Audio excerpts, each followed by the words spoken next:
கள்ளக்குறிச்சி மரணங்கள் தான், கள்ளச்சாராய மரணங்கள் தான் தமிழ்நாட்டையே உலுக்கி இருக்குது. நம்ம பேசிக்கிட்டு இருக்க இந்த நேரத்திலேயே கிட்டத்தட்ட 38 பேர் வந்து இறந்துருக்காங்க. ஏற்கனவே கள்ளச்சாராயத்தில் இறந்தவர் மரணத்துக்கு போனவங்க அதே கள்ளச்சாராயத்தை குடிச்சு தான் இறந்துருக்காங்க. கள்ளக்குறிச்சிக்கு அருகில் இருக்கக்கூடிய கல்வராயன் மலை, அந்த மலையில் 25 ஆண்டு காலமாக சாராயம் காய்ச்சுவது ஒரு குடும்ப தொழில். ஆளுங்கட்சிக்கும் தெரியும், எதிர்கட்சிக்கும் தெரியும், எல்லா கட்சிக்கும் தெரியும்.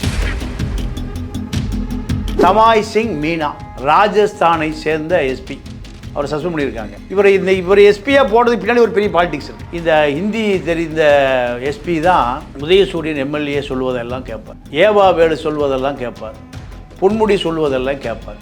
இதற்கு முன்பு இருந்த பகலவன் கேட்க மாட்டார். அந்த மெத்தனால் சாராயத்தில் விஷம் கலக்கப்பட்டிருக்குங்கிறாங்க. எரிசாராயம் அவன் தொடர்ச்சியாக விற்கிறவன் குடித்து சாகிற அளவுக்கு எதுவும் நடந்திருக்காது. மரக்கானது என்ன நடந்திருக்குன்னா அது பழைய சாராயம் மெத்தனால். இப்போ இந்த கண்ணுக்குட்டி ஒரு 35 வருஷமாக சாராயம் விற்கிறவன். அப்போ இந்த சாராயத்தில் ஏதோ ஒரு அரசியல் இருக்குதுன்னு நான் சந்தேகப்படுறேன். திமுக ஆட்சியை ஏதாவது ஒரு வகையில் டேமேஜ் பண்ணுவதற்காக இதுக்கு பின்னாடி ஒரு பெரிய மர்ம அரசியல் ஒளிந்து கிடக்கிறது. சாராய மரணம் நடப்பதற்கு முன்பு ஏன் அந்த உளவுத்துறைக்கும் ஏடிஜி அட்மினுக்கும் தகவல் போய் சேரல? யாரால் தடுக்கப்பட்டது, யாரால் மறைக்கப்பட்டது? ஒரு கேள்வி வருதா இல்லையா? திமுக அரசுக்கு கெட்ட பேர் ஏற்படுத்தணும், ஏன்னா செய்தி பெருசாக்கிடக்கூடாது. திமுக முடிச்சுக்கும். இது எப்போ சூடு பிடிக்குது? நேற்று இரவு 12 மணி நேரம், காலை 5 மணிக்கு சாவு, இது சாயங்காலம் 5 மணிக்கு தான் மரணம். அதிகமாக தான் செய்தியாக மாறுது.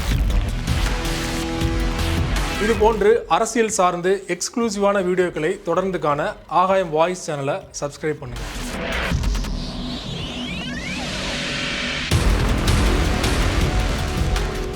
ஆகாயம் வாய்ஸ் நேயர்களுக்கு வணக்கம். இன்றைக்கு நம்மோடு நேர்காணலுக்காக மூத்த பத்திரிகையாளர் தமிழா பாண்டியன் அவர்கள் நம்மோடு இணைந்திருக்கிறார். அவரோடு பேசலாம். சார் வணக்கம். வணக்கம். கள்ளக்குறிச்சி மரணங்கள் தான், கள்ளச்சாராய மரணங்கள் தான் தமிழ்நாட்டையே உலுக்கி இருக்குது. நம்ம பேசிக்கிட்டு இருக்க இந்த நேரத்திலேயே கிட்டத்தட்ட 38 பேர் வந்து இறந்துருக்காங்க. 80க்கும் மேற்பட்டோர் வந்து மருத்துவமனையில் அனுமதிக்கப்பட்டிருக்காங்க. இதில் என்ன விஷயம்னா, ஏற்கனவே கள்ளச்சாராயத்தில் இறந்தவர் மரணத்துக்கு போனவங்க அதே கள்ளச்சாராயத்தை குடிச்சு தான் இறந்துருக்காங்க. அதுதான் வந்து ரொம்பவே வேதனைக்குரிய விஷயமாக பார்க்கப்படுது இல்லையா? குறிப்பாக அந்த கள்ளச்சாராயம் விட்டுற இடம் பார்த்தீங்கன்னா காவல் நிலையம் பக்கத்திலே விட்டுருக்காங்க. இதில் ஆளுங்கட்சிக்கு தொடர்பு இருக்குதுன்னு எடப்பாடி பழனிசாமி அவர்கள் சொல்கிறாரு. முதற்கட்டமாக நீங்கள் எப்படி பார்க்குறீங்க? இது கள்ளக்குறிச்சிக்கு அருகில் இருக்கக்கூடிய கல்வராயன் மலை, அந்த மலையில் 25 ஆண்டு காலமாக சாராயம் காய்ச்சுவது ஒரு குடும்ப தொழில். ஆளுங்கட்சிக்கும் தெரியும், எதிர்கட்சிக்கும் தெரியும், எல்லா கட்சிக்கும் தெரியும். இந்த கள்ளச்சாராயம் காய்ச்சுவதை இப்போ இந்த கைது செய்யப்பட்ட இந்த கண்ணுக்குட்டி அதிமுக ஆட்சியில் குண்ட சடத்தில் இருந்தார். திமுக ஆட்சி காலத்தில் ஜெயிலில் இருந்தார். 40 வழக்குகள் இருக்குது. ஆமாம். இதுதான் தொழில்.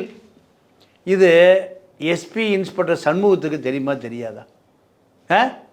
எஸ்பி வந்து இப்போ அங்கே இருந்துட்டு, அதாவது தமாய் சிங் மீனா ராஜஸ்தானை சேர்ந்த எஸ்பி, அவர் சஸ்பெண்ட் பண்ணியிருக்காங்க.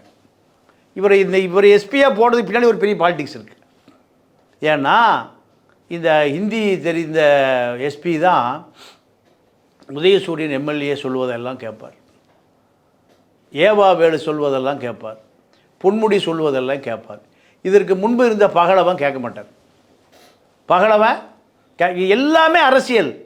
திராவிட இயக்கத்தை ஒழிச்சே ஆகணும். இந்த மக்கள் ஒழிக்கலைன்னா இந்த மக்கள் ஒழிஞ்சு போயிடுவோம். இதற்கு முன்பு இருந்த ஒரு எஸ்பி யாருன்னு கேட்டால் ஜெயச்சந்திரன், போலீஸ் வேலையை வேண்டான்னு விஆர்எஸ் கொடுத்துட்டு போயிட்டார். இதற்கு முந்தி இருந்தவர் செல்வகுமார், அந்த பள்ளிக்கூட மேட்டல் நடந்தது, அவர் போய் தான் அடுத்து பகலவன் வந்தார். பகலவனே இவங்க பாய்ச்சாலாம் பலிக்கலை. அதாவது ஒரு பாமக நிர்வாகி கட்சியை விட்டு விலகி திமுகவில் சேர்றாரு. அப்போது உதயசூரியன் எம்எல்ஏ என்ன சொல்கிறாரு? நீங்கள் வந்தீங்கன்னா சாராயம் ஓட்டிக்கலாம்டா. பாமக இருந்தால் சாராயம் ஓட்ட முடியாது. ஒரு நிர்வாகி ஒன்றிய செயலாளர் விலகி திமுகவில் சேர்றதே சாராயம் ஓட்டுறது. அப்போது இந்த உதயசூரியனை என்ன பண்ணுறது? உதயசூரியனுக்கு தெரியாமல் கள்ளக்குறிச்சி போலீஸ் ஸ்டேஷனுக்கு பின்னாடி 300 அடியில் சாராயம் விற்க முடியாது. நீங்கள் காவல்துறை அதிகாரிகள் என்ன பண்ணுறான்? கள்ளச்சாராயம் விற்றுக்க, லாட்ரி ஓட்டிக்க, கஞ்சா விற்றுக்க, மாதம் 1 லட்ச ரூபா கொடு. மாதம் அப்படி 1 லட்சம் கொடுக்க முடியல, அவனை தேடி பிடிச்சி கேஸ் போடுறது. அப்போ எப்படி கள்ளச்சாராயத்தை ஒழிப்பீங்க, கஞ்சாவை ஒழிப்பீங்க, லாட்ரியை ஒழிப்பீங்க?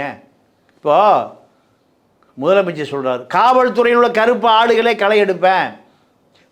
புரொகிபிஷன் ஏடிஜிபி யார்? மகேஷ்குமார் அகர்வால். அவர் என்ன பண்ணிட்டு இருந்தார்? அதுக்கு தனியாக எஸ்பி இருக்காங்க, ஒவ்வொரு மாவட்டத்துக்கும் டிஎஸ்பி இருக்காங்க, காவல்துறை இருக்குது. அதாவது புரொகிபிஷன்னா கஞ்சா, சாராயம், அபின், கேட்டமைன், பொட்டமைன் இதை கண்டுபிடிக்கிறதுக்கு தான். ஆக மகேஷ்குமார் அகர்வால் என்ன பண்ணிகிட்டு இருக்காரு? அவரில் நீங்கள் சஸ்பெண்ட் பண்ணியிருக்கணும், டிஸ்மிஸே பண்ணியிருக்கணும். அவர் பிஜேபியினுடைய ஆசி பெற்றவர். போன ஏடிஎம்கே கவர்மெண்ட்டில் அவர் தான் கமிஷனர். டெல்லியிலேருந்து கூப்பிட்டு சொல்லி அவர் தான் கமிஷனர். இப்போ அவர் ஏடிஜிபி புரொகிபிஷன். அப்போ அவருக்குன்னு தனி டீமே இருக்குது. லாண்ட் ஆர்டர் வந்து சாராயம் வைக்கிறத போய் பிடிக்க மாட்டான். மதுவிலக்குத்துறை இருக்காங்க. மதுவிலக்குத்துறையினுடைய ஏடிஜிபி தான் மகேஷ்குமார் அகர்வால். ஒரு ஐஜி இருக்காங்க ராதிகான்னு. அவங்களுக்காக என்ன வேலை? மதுவிலக்குத்துறையை கூண்டோட மாற்றிட்டாங்க நேற்று இரவா. எப்போ? நேற்று. மகேஷ்குமார் அகர்வாலை மாற்றணுமா இல்லையா? அவரு தானே அதுக்கு சீஃபு. அவர் நீங்கள் அண்ணாமலை அறிக்கை விடுறாரு, அமைச்சர் முத்துசாமியை மாற்றுன்னு. போலீஸ் துறையில் நிறைய அதிகாரிகள் அண்ணாமலைக்கு நெருக்கம். என்ன நடக்குதுங்கிறது அண்ணாமலைக்கு டெய்லி அப்டேட் போயிட்டே இருக்குது. இப்போ பிரதான எதிர்க்கட்சி திமுகவை வீழ்த்துவதற்கு அண்ணாமலை தான் இப்போ கங்கணம் கட்டியிருக்கார். இந்த சாராய சாவுகளுக்கு பின்னாடி ஒரு பெரிய அரசியல் இருக்குது. அந்த மெத்தனால் சாராயத்தில் விஷம் கலக்கப்பட்டிருக்குங்கிறாங்க. நீங்கள் அவன் அந்த எரிசாராயம் அவன் தொடர்ச்சியாக விற்கிறவன் குடித்து சாகிற அளவுக்கு எதுவும் நடந்திருக்காது. மரக்காணத்தில் என்ன நடந்திருக்குன்னா அது பழைய சாராயம் மெத்தனால். கொரோனா வந்தப்போ அந்த ஃபேக்ட்ரியை பூட்டிட்டானுங்க. பூட்டின பிறகு கீழே ஊற்றுறதுக்கு பதிலாக திருப்பி அந்த சாராய வாட்டி கொடுத்துருக்கான். ஒரு பாக்கெட்டுக்கு 1 பாக்கெட் இலவசம்னு அந்த மீனவர் மக்கள், விவசாய கூலிகள் குடிச்சது போயிட்டான். இங்கே இப்போ இந்த கண்ணுக்குட்டி ஒரு 35 வருஷமாக சாராயம் விற்கிறவன். அப்போ இந்த சாராயத்தில் ஏதோ ஒரு அரசியல் இருக்குதுன்னு நான் சந்தேகப்படுறேன். திமுக ஆட்சியை ஏதாவது ஒரு வகையில் டேமேஜ் பண்ணுவதற்காக இதுக்கு பின்னாடி ஒரு பெரிய மர்ம அரசியல் ஒளிந்து கிடக்கிறது. அதுதான் இப்போ திமுகவுக்கு ஒரு பெரிய செட்பேக். நீங்கள் அதிமுக ஆட்சி காலத்துலேயும் போன 5 வருட காலம் எடப்பாடி காலத்துலேயும் எடப்பாடி கண்ட்ரோலுக்கே வராத பல ஐபிஎஸ் அதிகாரிகள், ஐஏஎஸ் அதிகாரிகள் டெல்லி கட்டுப்பாட்டில் இருந்தாங்க. அதே போல் இந்த ஆட்சியிலையும் டெல்லி கட்டுப்பாட்டில் சில அதிகாரிகள் இருக்காங்க. அவர்கள் இதை கண்டுகொள்வதே இல்லை. அரசுக்கு கெட்ட பேர் எப்படியோ போட்டும், நமக்கு இது நடவடிக்கை எடுக்க தேவையில்லை. இப்படி மெத்தன போக்குடைய விளைவு தான் இந்த சாராய சாவு. சாராயம் காய்ச்சறது தெரியும், விற்கிறது தெரியும், எல்லா விஷயமும் தெரியும். அண்ணாமலைக்கும் தெரியும், மகேஷ்குமார் அகர்வாலுக்கும் தெரியும். மெத்தன போக்கினால் நடந்த சாராய சாவு தான். நீங்கள் 2011 பேட்ச் யார்? அண்ணாமலையோட பேட்ச் தான் வருண்குமார் மனைவி புதுக்கோட்டை எஸ்பி வந்திதா பாண்டே. இப்படி ஒரு பெரிய நெட்வொர்க் அண்ணாமலைக்கு இருக்குது. இந்த அரசுக்குள்ள என்ன நடக்கிற தகவல் முதல்ல யாருக்கு போகுது? அண்ணாமலைக்கு போகுது. அண்ணாமலை எந்த போலீஸ் ஆஃபீஸரையும் எடுத்து அறிக்கையை விடலையே, நேராக முத்துசாமி தான் குறி வைக்கிறார். சாராயம் கல்வராய முறையில் காய்ச்சப்பட்டு திருவண்ணாமலை, விழுப்புரம், கள்ளக்குறிச்சி, பாண்டிச்சேரி பார்டர் வரைக்கும் வர்றது எப்படி புரொகிபிஷன் ஏடிஜிபிக்கு தெரியாமல் போகும்? மகேஷ்குமார் அகர்வால் எப்படி தெரியாமல் போகும்? இப்போ திமுக வந்து திட்டமிட்டு சிக்க வைக்கிறதுக்காக இப்படி ஒரு படுகொலை பண்ணியிருக்காங்க அப்படின்னா பின்னாடியில் யார் இருப்பாங்க? ஒன்று அதிமுக இருப்பாங்களா, இல்லை பிஜேபி இருப்பாங்களா அப்படின்னு ஒரு கேள்வி வரும். ஆமாம், அண்ணாமலை தான். அண்ணாமலைக்கு நிறைய காவல்துறை உயர் அதிகாரிகள், அவரோட பயிற்சி பெற்ற அதிகாரிகள் பல பேர் அவரோடு நீங்கள் தொலைபேசி தொடர்பில் இருக்கிறார்கள். நிறைய தகவல் அண்ணாமலைக்கு கடத்தப்படுகிறது. இப்போ இந்த சாராய சாவுக்கு பின்னணியில் ஏதோ ஒரு அரசியல் இருப்பதாக சந்தேகிக்க வேண்டியிருக்கு. இப்போது ஐஜி உளவுத்துறை செந்தில் வேலை, ஏடிஜிபி அட்மின் அருண், 2 பேருமே துடிப்பான அதிகாரிகள் தான். ஆனால் மாற்று இல்லை. ஆனால் இந்த சாராய மரணம் நடப்பதற்கு முன்பு ஏன் அந்த உளவுத்துறைக்கும் ஏடிஜிபி அட்மினுக்கும் அந்த தகவல் போய் சேரல? யாரால் தடுக்கப்பட்டது? யாரால் மறைக்கப்பட்டது? இப்படி ஒரு கேள்வி வருதா இல்லையா? அதிர்ச்சிகரமான செய்தி என்னன்னா, அந்த இறந்தவரோட மனைவி வந்து பேட்டி கொடுக்குறாங்க ஒரு செய்தி சேனலுக்கு. வெளிப்படையாக சொல்றாங்க, முதல்ல ஒருத்தர் இறந்தாரு, கலெக்டர் வந்து வெளிப்படையாக சொல்றாரு கள்ளச்சாராயத்தால் இறக்கல, அதனால தான் வந்து எல்லோருமே அங்கே போய் மறுபடியும் அதே கள்ளச்சாராயத்தை குளிச்சாங்க. ஆமாம் ஆமாம் ஆமாம். என்ன காரணம்னா, லாண்ட் ஆர்டர் வந்து விடக்கூடாது. மாலை பத்திரிகையில் பூரா கலெக்டர் அறிக்காதான் கள்ளச்சாராய சாவு இல்லை. இதை விட பெரிய குற்றவாளியானா மீடியாக்கள் தான்.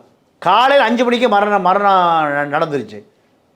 உடனடியாக சாராய சாவுன்னு காலையில் செய்தி எல்லா சேனலும் வந்துருதுன்னா எவனும் போய் குடிச்சிருக்க மாட்டான். வாந்தி பேதியினால் சாவு. அப்போ மீடியா முழுக்க இந்த அரசியலை அதாவது இந்த சாராய சாவை திமுக அரசுக்கு கெட்ட பேர் ஏற்படுத்தணும். ஏன்னா செய்தி பெருசாக்கிடக்கூடாது. திமுக முழிச்சுக்கும். இது எப்போ சூடு பிடிக்குது? நேற்று இரவு அதாவது 12 மணி நேரம். காலை 5 மணிக்கு சாவு, இது சாயங்காலம் 5 மணிக்கு தான் மரணம். அதிகமாகத்தான் செய்தியாக மாறுது. அது வரைக்கும் இந்த ஊடகவியலாளர் எங்கே போயிட்டான்? மீடியா, அதாவது சாராய மாஃபியாவுக்கு இணையாக மீடியா மாஃபியா. நீங்கள் காலையிலே இந்த செய்தியை ஃப்ளாஷ் பண்ணியிருந்தா அதே இடத்துல குடிக்கிறவன் குறைஞ்சிருப்பான். சாவு அதிகமாகத்தான் மீடியாக்களில் பரபரப்பு தொற்றிக்கொள்ளுது. அப்போது காலையில் 5 மணிலேருந்து சாயங்காலம் 5 மணி 12 மணி நேரம் இந்த செய்தி இருட்டடிப்பு செய்யப்படுகிறது. கலெக்டர் எஸ்பிக்கு என்ன நடக்குன்னே தெரியாது. மீனா, அதாவது சமாய் சிங் மீனா, செய்திகள் வந்து ஊடகங்கள் இருட்டடிப்பு செய்தனா அதுக்கு பின்னாடி வந்து தமிழ்நாடு கவர்மெண்ட் தான் இருக்குது, திமுக அரசு தான் இருக்குன்னு சொல்லுவீங்களா? இல்லை, திமுக அரசு பங்கு இருக்கு. அதாவது திமுக அரசு யாரையும் அழுத்தம் கொடுத்து செய்தி சொல்ல வேண்டாம்னு சொல்ல, மீடியாக்களுடைய தவறு. மீடியா செய்தி பெருசாக்கி இருக்கணும். ஏன்னா மரணம், அதாவது நீங்கள் நிருபர் என்ன பண்ணியிருக்கணும்? சாராயம் விற்கிறவனை கண்டுபிடிச்சிருக்கணும். சாராயம் எங்கே விற்கிது, எத்தனை பேர் குடித்தான், எத்தனை பேர் மரணம். நீங்கள் இதில் ஒரு பெரிய இன்னொரு கொடுமை என்னென்னா, குடும்பத்தில் இருந்தவன் கண்டுபிடிச்சி தூக்கிட்டு வந்துட்டாங்க. நிறைய பேர் சிங்கிளாக இருந்திருப்பான்ல, குடும்பம் பொண்டாட்டி போல வெளியூரில் இருந்திருக்கோம், இவன் மட்டும் குடிச்சிட்டு இருந்திருப்பான கூலிஸு போய் குடிச்சிட்டு போய் படுப்பான்ல. இதெல்லாம் இந்த கணக்கிலே வரல. இதெல்லாம் ஜிப்பருக்கு தூக்கிட்டு போயிருக்காங்க, விழுப்புரம் தூக்கிட்டு போயிருக்காங்க, கள்ளக்குறிச்சி தூக்கிட்டு போயிருக்காங்க. இன்னும் எத்தனை பேர் வீட்டில் செத்து கிடக்கிறானே தெரியல. நிறைய பேர் வந்து பயந்துக்கிட்டு வரவே இல்லையா வெளியில். அப்போ சிகிச்சைக்கு பயந்துட்டு அப்போ இதெல்லாமே ஊடகங்கள் மக்களை என்ன பண்ணியிருக்கணும்? உஷார்படுத்தியிருக்கணும். படுத்தவே இல்லை. இதில் 100% குற்றவாளியை எஸ்பி இன்ஸ்பெக்டர் சண்முகத்துக்கு 100% தெரியும். ஓகே, அவர் நீங்கள் எஸ்பி மாற்றுறதுனால எஸ்பி இன்ஸ்பெக்டர் தெரிஞ்சிடுவாரா? எஸ்பி இன்ஸ்பெக்டர் தான் டோட்டல் ஸ்டேஷனுடைய கண்ட்ரோலு. நீங்கள் என்ன நடக்குது அந்த கள்ளக்குறிச்சி மாவட்டத்தை ஸ்டடி பண்ணுறதுக்கு அந்த எஸ்பிக்கு 1 வருஷம் ஆகும். அந்த மாவட்டம் என்ன நடக்குதுன்னு அவரால் தெரிஞ்சு எல்லாம் யார் இந்தி தெரிஞ்ச அந்த எஸ்பி ஏன் போடுறாங்கன்னா ஏவா வேலு பாலிடிக்ஸ். இவன் சொன்னபடி கேட்டு பேசாமல் இருப்பான். எஸ்பி இன்ஸ்பெக்டர் வச்சு வேலை வாங்கிக்கலாம். அப்போ அங்கே எஸ்பி இன்ஸ்பெக்டர் தான் எஸ்பி. இந்த குளறுபடிகளுக்கு கட்சியில் நடக்கிற உள்ளடி அரசியல் அதான் காரணம். ஏன் பகலவன் ஜெயச்சந்திரன் ஏன் இவன் வேலையை வேண்டான்னு போகிறாங்க? இவர்களை சொல்லுவதே அவர் கேட்கறது இல்லை. நீங்கள் திமுக அதிமுக வந்தால் எப்பவுமே மாவட்ட செயலாளர் எதை சொல்கிறாரோ அதை அப்படியே எஸ்பி கேட்கணும். இல்லைன்னா அந்த மாவட்டத்தில் அவர் வேலை பார்க்க முடியாது. இது திராவிட இயக்கத்தினுடைய பாலிசி. நீங்கள் சாராயம் விற்கிறது, கஞ்சா விற்கிறது, லாட்ரி விற்கிறது எல்லாம் ஆளுங்கட்சியை சேர்ந்து தான் விற்க முடியும். இப்போ காவல்துறை வந்து முதல்வர் ஸ்டாலின் அவர்களோட கட்டுப்பாட்டில் இல்லை, அந்தந்த மாவட்ட செயலாளர் கட்டுப்பாட்டில் தான் இருக்குது. அதான் ஆரம்பத்தில் நான் சொல்லிகிட்டு இருக்கேன். இப்போ காவல்துறை கருப்பு ஆடுங்கிறாரு. போலீஸ் ஸ்டேஷன் பின்னாடி 300 அடிக்கு முன்னாடி சாராயம் விற்றது அந்த ஸ்டேஷன் அந்த ஏரியா எம்எல்ஏக்கு தெரியுமா தெரியாதா? உதயசூரியனுக்கு தெரியுமா தெரியாதா? 40 வழக்கு இருக்குன்னா கண்டிப்பாக தெரிஞ்சு. எப்படி அப்போ அவர்கிட்ட மாமூல் வாங்குறாரு உதயசூரியன்? அப்போ எஸ்பி எப்படி நடவடிக்கை எடுப்பார்? எஸ்பி இன்ஸ்பெக்டர் அவருக்கு மாமூல் வாங்கிக்குவார். சாராய விற்கிறவன், கள்ளலாற்றி விற்கிறவன், கஞ்சா விற்கிறவன் அந்த ஸ்டேஷன் லிமிட்டில் இருக்கிற காவல்துறை ஆய்வாளருக்கு தெரியாமல் எதுவும் நடக்க முடியாது. 40 வழக்கு இருக்கிற சாராய வியாபாரி எப்படி இன்ஸ்பெக்டருடைய கண்காணிப்புக்கு எல்லாம் போயிடுவார்? அதாவது மது விலக்கு போலீஸுக்கு எப்படி தெரியாமல் இருக்கும்? எல்லாத்துக்குமே தெரியும். இதுபோல் மரணம் வந்தால் ஒரு விசாரணை கமிஷன் அதோட தூங்கிடும். சிபிசிஐடி அன்புன்னு கொடுத்தீங்கன்னா எல்லாம் ஊற்றி மூடிடுவோம். அதுக்காக ரெடியாக உட்காந்துருக்கார் அவர். அதுக்கு தான் அவரை வச்சுருக்காங்க. எந்த வழக்கு வந்தாலும் சரி சிபிசிஐடி அன்புட்டு கொடுத்தீங்கன்னா போதும். அவர் அதை அரசுக்கு சாதகமாக ஒன்றெல்லாம் முடிச்சு கொடுத்துருவார். அப்போது இதை யார் கேட்பது, யார் மாற்றுவது? இந்த கள்ளச்சாராயம் என்பது கல்வராயன் மலையில் சாராயம் காய்ச்சப்பட்டு விழுப்புரம், கள்ளக்குறிச்சி, சேலம், திருவண்ணாமலை 4 மாவட்டத்துக்கு தொடர்ந்து விநியோகிக்கப்பட்டு வருகிறது என்பது 25 வருஷம் எல்லாத்துக்கும் தெரியும். அதை ஏன் ஒழிக்க முடியல? ஆனால் இவ்வளோ பெரிய கொத்தா மரணங்கள் இதுக்கு முன்னாடி நிகழ்ந்தது இல்லையா? இல்லை. ஆனால் அங்கே ஒன்று ரெண்டு நடக்கும். இந்த மரணத்துக்கு பின்னாடி கண்டிப்பாக இது ஒரு அரசியல் இருக்குது. அரசியல் இல்லாமல் இந்த இவ்வளோ பெரிய மரணம் கண்டிப்பாக நடக்கலை.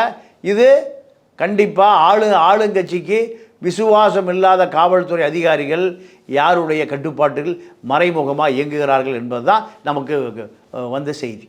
இப்போ விசுவாசம் இல்லாத அதிகாரிகள் மறைமுகமாக இயங்குறாங்கன்னா அவங்களுக்கு தெரியாத மாட்டினா நமக்கு ஒரு பெரிய பிரச்சனையாக உருவாகும் அப்படின்னு கமிஷன்லாம் அடுத்து இல்லை எதுவுமே பல்லுல்லாத ஆணை பார்த்தார்.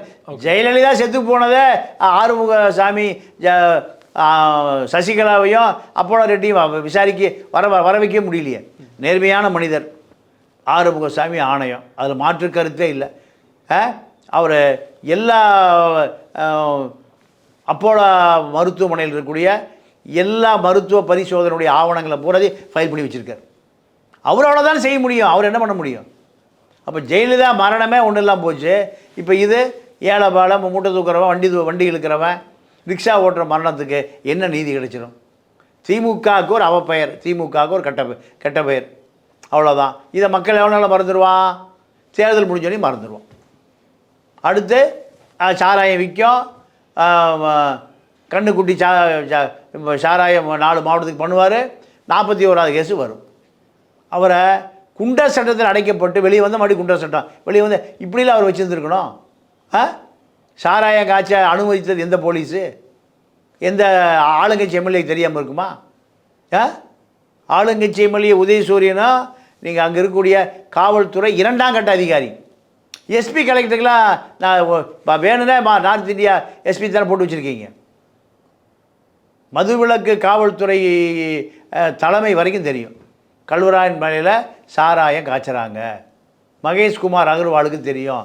இதை நடவடிக்கை எடுக்க வேண்டியவர் அவர் தான். அவர் ஜக்கி வாசுதேவ் அங்கே போய் சிவராத்திரிக்கு டான்ஸ் ஆடிட்டு இருப்பார் குடும்பத்தோடு. அவருக்கு வேலையே இல்லை. தமிழ்நாடு முழுக்க கள்ளச்சாராயம் விற்கிதா விற்கலையான்னு அவர் எல்லா மாவட்டத்தையும் எஸ்பி இருக்கான். அது எஸ்பிகிட்ட ரிப்போர்ட் வாங்கி நடவடிக்கை எவ்வளோ எடுக்க முடியாது. எடுத்தால் ஆளுங்கட்சி உள்ளே வருவான். அப்போ ஆளுங்கட்சிக்கு பயப்படுறதா, காவல்துறைக்கு பயப்படுறதா? சாராயம் விற்கிறவன் என்ன பண்ணுவான்? அவனுக்கு ஆளுங்கட்சி ஆதரவு, காவல்துறை அதிகாரி ஆதரவோடு தான் சாராயம் விற்கிறான், கஞ்சா விற்கிறான், கள்ளலாட்டி விற்கிறான். தெரியாமலாம் இல்லை. அப்போ முதலமைச்சர் காவல்துறை கருப்பு ஆடுங்கிறாரு. எத்தனை கருப்பு ஆட்டை நடவடிக்கை எடுத்தார்? எத்தனை எம்எல்ஏ மேல் நடவடிக்கை எடுத்தார்? நாங்கள் ஒரு லோக்கல் ரிப்போர்ட்டு சொல்கிறார். எம்எல்ஏட்ட போய் சொல்கிறாங்க, சார் இந்த கஞ்சா விற்கிறான்னு. கூப்பிட்டு கஞ்சா விற்கிறான்னு போலீஸ் சொல்கிறாரு. போலீஸ் என்ன சொல்கிறாங்க? டேய் எம்எல்ஏக்கு தெரிஞ்சு போச்சுடா, இடத்த மாற்றிக்க. யாருக்கிட்ட? சாராயம் விற்கிறவங்ககிட்ட, கஞ்சா விற்கிறவங்ககிட்ட. பிடிக்க வேண்டிய அதிகாரியை ஏப்பா இடத்த மாற்றிக்க. இது எப்படி ஒழிக்கிறது? இனி ஒரு அதாவது ஒட்டுமொத்த காவல்துறை அதிகாரிகளுமே லஞ்சம் வாங்கிறத குற்றவாளிகள்கிட்ட தான். கஞ்சா விற்கிறவங்ககிட்ட, சாராயம் விற்கிறவங்ககிட்ட, கள்ளலாட்டி விற்கிறவங்ககிட்ட, விபச்சாரம் பண்ணுறவங்ககிட்ட, சட்டத்தை மீறுகிறவன், இந்த எல்லாம் தமிழ்நாடு நடக்கிற லா அண்ட் ஆர்டர் பிரச்சனை பூரா இவர்களால் தான் வருது. எதை வேணால் பண்ணலாயா, போலீஸ் அவன் சப்போர்ட் பண்ணுவான். சார்ஜிட்டு அவன் தப்புற மாதிரி கோட்டையை விட்டுருவான். அவனுக்கு தேவை சில லட்சங்கள். நீங்கள் பல போலீஸ் அதிகாரிகள் நல்ல வருமானம் வர ஸ்டேஷனை கேட்டு வாங்கிட்டு வர்றாங்க. ஏன்? அதுக்கு லஞ்சம் கொடுத்து தான். அப்புறம் எப்படி ஊழலை ஒழிக்க முடியும்? அப்புறம் எப்படி கள்ளச்சாராயத்தை ஒழிக்க முடியும்? கள்ளலாட்டி ஒழிக்க முடியும்? மரக்காணத்தில் நடந்து 1 வருஷம் கரெக்டாக ஆச்சு. நீங்கள் மரக்காணத்தில் ஒரு காவல்துறை அதிகாரி போகிறாரு. போனால் அங்கே இருக்கிற ஏட்டு சொல்கிறார், ஏப்பா உங்களுக்கு ஏது மதுவிலக்கு போலீஸுக்கு உங்களுக்கு தான் வர இப்போ தானே கொடுத்து அனுப்பிச்சோம், மறுபடியும் வந்துட்டீங்களா? இல்லைடா அவனை செத்து போயிட்டான். மாதம் உங்களுக்கு மதுவிலக்கு போலீஸே பணம் போயிடுச்சே. நாங்கள் லாண்ட் ஆர்டரும் வாங்கிக்கிறோம், மதுவிலக்கு போலீஸும் வாங்கிக்கிறோம், கொடுக்குறோம். அப்படியே மறுபடியும் ஒரு கேஸ் போடுறதுக்கு வர்ற, கேஸ் போடுறதுக்கு வரல, குடிச்சவன் செத்து போயிட்டான், அதுக்காக வந்திருக்கோம். இது மரக்காண ஸ்டேஷன் நடந்த கான்வர் ஸ்டேஷன். இப்போ கள்ளக்குறிச்சி அதே கதை தான். கள்ளக்குறிச்சி கல்வராயன் மயிலையில் சாராய காய்ச்சுவது கண்ணுக்குட்டி என்ற இளங்கோவன், அவன் தம்பி பேர் தாமோதரன் கோவிந்தராஜ். இவங்க காய்ச்சறாங்க. 40 வழக்கு இருக்குன்னா அவனை கண்காணிச்சிருக்கணுமா இல்லையா? மகேஷ்குமார் தலைமையிலான புரோகிபிஷன் போலீஸு கண்காணிச்சிருக்கணுமா இல்லையா?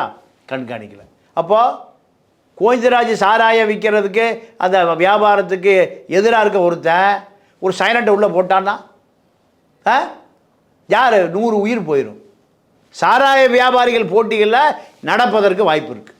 சாராயம் ஓட்டுறாங்க, பல குழுக்கள் சாராயம் விற்கிது. ஒரு குழு இன்னொரு குழுவை ஒழிப்பதற்காகவோ அல்லது இந்த குழுவை பயன்படுத்துவதற்கு ஒரு அரசியல் கட்சி இருந்தால் இது போன்று நடப்பதற்கு வாய்ப்பு இருக்குது. ஏன்னா இங்கே தமிழ்நாட்டை பொறுத்த வரைக்கும் ஒரு அரசியல் புதிதாக ஒரு அரசியல் முளைச்சிருக்கு, அண்ணாமலை அரசியல். அந்த அண்ணாமலை அரசியல் எப்படியாவது திமுகவை பலவீனப்படுத்தி 2026 அதிமுகவை பின்னுக்கு தள்ளி இப்போ திமுகவுக்கு போட்டியாக உருவாக வேண்டும் என்பது 24 மணி நேரம் சிந்தித்து கொண்டிருக்கக்கூடிய கூட்டம்தான் அண்ணாமலை கூட்டம். இப்போ அது ஒன்றும் நடப்பதற்கு வாய்ப்பு இருந்தாலும் தவிர்ப்பதற்கு இல்லை. ஆனால் அப்படி ஒரு வாய்ப்பு இருந்தாலும் அதை தவற விட்டது அரசோட செயல்பாடு இன்மை தானே? இல்லை, அதாவது அரசே கரப்டடாக இருக்குது. ஓகே, அதாவது உதயசூரியனுக்கு தெரியாமல் அங்கே சாராயம் விற்கலை. அங்கே இருக்கக்கூடிய எஸ்பி இன்ஸ்பெக்டர் சண்முகத்துக்கு தெரியாமல் சாராயம் விற்க முடியாது. சரியா? ஏன்னா எஸ்பிகிட்ட தகவல் சொல்லுவது யார்? சண்முகம் தான். எஸ்பி இன்ஸ்பெக்டர் தாங்க எஸ்பி, எல்லா ஸ்டேஷன் கண்ட்ரோலே அவர் தான். அப்போ அவரே உதயசூரியன் 2 பேர் நினச்சா கள்ளச்சாராயத்தை ஒழிக்க முடியும். 2 பேரும் தான் கள்ளச்சாராயத்தை காப்பாற்றுபவர்கள். அப்போ யார் இதை ஒழிக்கிறது? ஏற்கனவே கடந்த 3 ஆண்டுகளாக திராவிட முன்னேற்ற கழக ஆட்சியில் சட்ட ஒழுங்கு சரியில்லை, நிறைய கொலை நடக்குது, கஞ்சா புழக்கம் வந்து அதிகமாகிடுச்சு அப்படிங்கிற குற்றச்சாட்டு இருக்க சூழலில் இப்படி ஒரே நேரத்தில் வந்து 40 பேர் இன்னும் வந்து நிறைய பேர் இறப்பாங்க அப்படிங்கிற ஒரு செய்திகள்லாம் வருது. ஸோ இது வந்து ஒரு மிகப்பெரிய ஒரு செட்பேக் அமையும் நினைக்கிறீங்களா திமுகவிற்கு? கண்டிப்பாக திமுகவை பலவீனப்படுத்துவதற்காக ஒரு சக்தி இயங்கிக் கொண்டே இருக்குது. அந்த சக்தி நீங்கள் கழுகு கண்ணோடு இயங்கிக் கொண்டே இருக்குது. அவர்களுக்கு இந்த காவல்துறை அதிகாரிகள் பலியாகி விடுகிறார்கள். இதை அதை தடுக்க வேண்டியது ஏடிஜிபி லாண்ட் ஆர்டரு, ஐஜி உளவுத்துறை 2 பேர் தான். 2 பேர் ஆளுங்கட்சி தலையிடுறதுனால அவங்க தலையிடுறதில்லை. ஏவா வேலு ஏன் கொண்டு வந்து நம்ம எஸ்பி அதாவது சமாய் சிங் மீனா போடுறாரு? ஒன்றும் தெரியாது, நம்ம அவனை ஈஸியாக வேலை வாங்கிக்கலாம். ஆயில் இன்ஜின் மெக்கானிக்காக இருந்த ஏவா வேலு இன்னைக்கு 10,000 கோடி சொத்து சேர்த்துருக்கார். இந்த மாதிரி ஆட்களை வச்சு தான். பஸ் கண்டக்டராக இருந்த ஏவா வேலு பல ஆயிரம் கோடி இன்றைக்கி 2ஆம் இடத்துல இருக்கார். அப்போ இந்த மாதிரி சட்டவிரோத சமூக விரோத ஆட்களில் கண்டிக்க முடியாமல் அவர்களை காப்பாற்றுவதன் மூலம்தான் தன்னுடைய அதிகாரத்தை தக்க வைத்து கொள்ள முடியும். சாதாரண பள்ளிக்கூடத்து வாத்தியார் 6,000 ரூபாய் சம்பளம் வாங்கிட்டு இருந்த பொன்முடி இன்றைக்கி 10,000 கோடி வச்சுருக்கார். பாலித்தீவில் நிலம் வச்சுருக்காருங்கிறாங்க. 100 கோடி ரூபாய் செலவு பண்ணி மீண்டும் அமைச்சராகிட்டார். அப்போது சாதாரணமாக விழுப்புரம் மாவட்டத்தை இன்றைக்கி அவர் கட்டுப்பாட்டில் வச்சுருக்கார். திருவண்ணாமலை மாவட்டத்தை ஏவாள் 2 இது போன்ற 30 மாவட்டத்தில் 30 ராஜாக்கள் இருக்காங்க. குறுநில மன்னர் பெருநில மன்னர்கள். பேராசான் தான் ஸ்டாலின். இவங்கெல்லாம் பெருநில மன்னர்கள். அந்த மாவட்டமே அவங்க கட்டுப்பாட்டு தான். கஞ்சா விற்கிறது, சாராயம் விற்கிறது, லாட்ரி விற்கிறது எஸ்பி அவன் கண்டுள்ள தானே. அப்போ எப்படி கள்ளச்சாராயத்தை ஒழிக்க முடியும்? கள்ளச்சாராயத்தை ஒழிக்கணும்னா ஆளுங்கட்சியை மேலே நடவடிக்கை எடுக்கணும். ஆளுங்கட்சி மேலே எந்த முதலமைச்சரும் நடவடிக்கை எடுக்க மாட்டாங்க. அது எடப்பாடியாக இருந்தாலும் சரி, ஸ்டாலினாக இருந்தாலும் சரி. அதனால் கள்ளச்சாராயத்தையும் ஒழிக்க முடியாது, கள்ளலாட்டையும் ஒழிக்க முடியாது, கஞ்சாவையும் ஒழிக்க முடியாது, டாஸ்மார்க்கையும் ஒழிக்க முடியாது, மணல் திருட்டையும் ஒழிக்க முடியாது, செம்மண் குவாரியும் ஒழிக்க முடியாது. மலைகளை பூரா உடைச்சி 4 இன்ச்சு, 1/2 இன்ச்சு, 3/4 இன்ச்சு, 1 இன்ச்சு ஜல்லியாக மாற்ற அதையும் ஒழிக்க முடியாது. டாஸ்மார்க்கை வந்து ஒழிக்க முடியாதுன்னு சொன்னீங்க இல்லையா? இப்போ நீங்கள் முன்னாடியே சொன்னது மாதிரி வந்து இதில் இறந்தது பாதி பேர் வந்து கூலி தொழிலாளர்கள் தான். டெய்லி தினக்கூலியாக இருக்கிறவங்க தான் வந்து இந்த கள்ளச்சாராயத்தை குடிச்சு இறந்துருக்காங்க. அதுக்கு முக்கியமான காரணமாக சொல்லப்படுறது, நீங்கள் விலை அதிகமாக கொடுத்து வாங்குற டாஸ்மார்க்கில் சரக்கு சரியில்லை, சரக்கு வந்து அதை குடிச்சிட்டே வந்து நிறைய ப்ராப்ளம் வருது, அதுக்கு வந்து அதில் பாதி விலையை விற்கிற இதெல்லாம் அவங்க வாங்கி கொடுத்துட்றோம். முதல்ல டாஸ்மார்க்கை வந்து நீங்கள் மூடுங்க அப்படிங்கிறத தாண்டி டாஸ்மார்க்கில் தரமான சாராயத்தை கொடுங்க அப்படிங்கிற ஒரு கோரிக்கைகள் இருந்திருக்கு இல்லையா? அதாவது விலை பேசி தான். ஒரு குவார்ட்டர் 150 ரூபாய்க்கு கம்மி குவார்ட்டரே இல்லை. இங்கே பேக்கெட் சாராயம் 50 ரூபாய்க்கு. ஆமாம், அவன் ஒன்று குடிச்சிட்டு ஒன்று வாங்கி சோப்பில் வச்சுக்கிறான். 100 ரூபாய்க்கு அன்றைய பொழுது ஓட்டிடுறான். ஒரு குவார்ட்டர் வாங்குறதுக்கு இது 3 வாங்கிடுவாங்க. அவன் 2 குவார்ட்டர் வாங்கினா 300 ரூபா ஆகுது. இது 100 ரூபாயில் வேலை முடிஞ்சிருது. இதுதான். அப்போது கள்ளச்சாராயம் ஆண்டாண்டு காலமாக ஓடிக்கொண்டே இருக்குது. இதுக்கு எதுக்கு புரோகிபிஷன் ஏடிஜிபி மகேஷ்குமார் அகர்வால் தேவையே இல்லையே. ஐஜி ராதிகா எதுக்கு இந்த மது விலக்கு? இவர்களெல்லாம் தேவையே இல்லையே. மக்கள் வரிப்பணமாவது மிச்சமாகுமே. இந்த துறை இருந்துட்டு சாராயம் காய்ச்சல் மாமூல் வாங்குறக்க புரோகிபிஷன் போலீஸு லா அண்ட் ஆர்டருக்கு கொடுக்கணும், புரோகிபிஷனுக்கு கொடுக்கணும், கட்சிக்காரனுக்கு கொடுக்கணும். இத்தனை பேருக்கு அவன் சாராய வியாபாரி கொடுக்கணும்னா இத்தனை பேர் பாதுகாப்பில் சாராயம் கட்சி விற்கிறான். இன்னொரு சாராய வியாபாரி பிடிக்கலைன்னா இவன் காய்ச்சல் இடத்துல ஒரு ஆளை வச்சு ஒரு சைனடு துண்டை போட்டுடுறான். குடிக்கிறவன் சாவுறான். ஒரு வாரம் செய்தியாக இருக்கும், அடுத்த வாரம் சாராயம் காய்ச்ச ஆரம்பிச்சிடுறான், விற்க ஆரம்பிச்சிடுவான், ஓட ஆரம்பிக்கும். இப்படி தான். அப்போது இதுக்கு மூல காரணம் என்னன்னு பார்த்தா அரசியல்வாதிகள் தான். அரசியல்வாதிக்கு தெரியாமல் எதுவுமே நடப்பதில்லை. ஆளுங்கட்சி கட்டுப்பாடு தான் காவல்துறையே வந்துடுது. காவல்துறை ஆளுங்கட்சியை கை வச்சா ஜெயச்சந்திரன் எஸ்பிக்கு விஆர்எஸ் கொடுத்துட்டு போயிட்டார். பகலவன் அங்கேருந்து போயிட்டார். போன பிறகு முதல்ல செல்வகுமார் இருந்தார். அவர் தான் அந்த கள்ளக்குறிச்சி பள்ளிக்கூடம் மேட்டில் எஸ்பி, அவரும் ட்ரான்ஸ்ஃபர். அப்போ என்ன நினைக்கிறாங்க மாவட்ட மந்திரிகள்னால், நமக்கு சொன்னுடி கேட்குற மாதிரி இப்போ போடப்பட்டிருக்க ஆள் யார்? ஒரு வட இந்திய அதிகாரி. அவர் ராஜாத் சாகூர் சதுர்வேதி, ராஜாத் சதுர்வேதி ஐயர், சைவ ஐயர், வட இந்திய அதிகாரி. அவருக்கு சண்முகம் தான் அங்கே எஸ்பி இன்ஸ்பெக்டர் சண்முகம் தான். அவருக்கு என்னென்ன தெரியாது. கள்ளக்குறிச்சி வடக்கு எங்கே இருக்குது, தெற்கு இருக்குது, மேற்கு எங்கே இருக்குது, கிழக்கு எங்கே இருக்குன்னு தெரியாது. ஏன் இந்த வட இந்திய எஸ்பியை போட்டது காரணம் சொன்னபடியெல்லாம் கேட்பார், என்னென்ன தெரியாது. அமைச்சர் சொன்னால், ஏபாவேலு சொன்னால், பொன்முடி சொன்னால் உடனே கேட்பார். அதுக்காக தான் நீ ஏன் நல்ல அதிகாரி போடலை? அப்போது முதலமைச்சர் கவனத்துக்கும் போகல, ஐஜி இன்ட்டும் இதுக்குள்ள தலையிட முடியல, யாரை மீறி ஏவா வேலை மீறி தலையிட முடியல, அருண்குமார் அவரும் தலையிட முடியல. ஏவா வேலை விட பெரிய அதிகாரி இருக்கீங்களா? அவர் தான் தலைமைச் செயலாளர், அவர் தான் ஃபைனான்ஸ் மினிஸ்டர், அவர் தான் acting CM number 1, number 2, number 3, number 4 ஏவா வேலு. அப்போ யார் எப்படி கள்ளச்சாராயத்தை ஒழிப்பீங்க? எப்படி கஞ்சா ஒழிப்பீங்க? எப்படி கள்ளலாட்டி ஒழிப்பீங்க? காவல்துறைக்கு வேலையே இல்லை. காவல்துறைக்கு நான் தான் சொல்ல, பாமக நிர்வாகி ஒருவர், ஒரு ஒன்றிய செயலாளர் கட்சி விட்டே போய் உதயசூரியன் கூட சேர்ந்துட்டாராம் அந்த எம்எல்ஏ. ஏன்? சாராயம் ஓட்டணும். பாமகலேருந்து சாராயம் ஓட்ட முடியுமா? பிடிச்சிக்குவான், முட்டி அடிப்பான். திமுகவில் இருந்தால் கரைவேட்டி கட்டினா எம்எல்ஏ பாதுகாப்பில் சாராயம் விற்கிறான். இதற்காக அவர் பாமகலும் திமுக இப்போ போயிட்டார். இப்படி தான் திமுக கட்சி வளருது. அப்போ எப்படி சாராயத்தை ஒழிப்பது?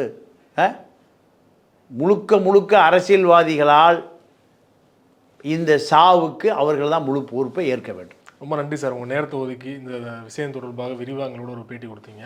நன்றி, வணக்கம்.